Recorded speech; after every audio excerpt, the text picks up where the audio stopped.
Lance Naik Albert ఎక్కా 27 December 1942లో జార్ఖండ్లో జన్మించారు. ఇతను 14 బెటాలియన్ బ్రిగేడ్ ఆఫ్ గార్డ్స్లో పనిచేశారు. 1971లో పాకిస్తాన్లో జరిగిన యుద్ధంలో త్రిపురలోని గంగాసాగర్ అనే ప్రదేశాన్ని స్వాధీనం చేసుకోవడం భారతదేశానికి కీలకంగా మారింది. అక్కడ పాకిస్తాన్ సైన్యం బలమైన స్థావరం ఏర్పాటు చేసుకుంది. తూర్పు సరిహద్దుల్లో గంగాసాగర్ వద్ద శత్రు స్థావరాలపై దాడి చేస్తున్నప్పుడు ఎక్కా బెటాలియన్లో ముందు వరుసలో ఉన్నారు.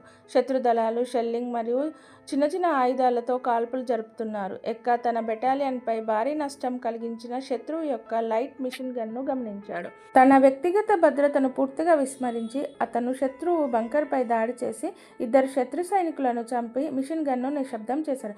ఇలా 2 సార్లు చేసి తన బృందాన్ని అధిక ప్రాణ నష్టం నుంచి కాపాడారు. ఆయన వీరత్వం వల్లే ఆ ప్రాంతాన్ని భారత సైన్యం విజయవంతంగా స్వాధీనం చేసుకుంది.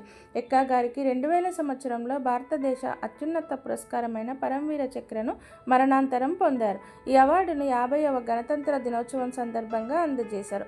ఆయన జ్ఞాపకార్థం భారత ప్రభుత్వం ఒక పోస్టల్ స్టాంపును విడుదల చేసింది.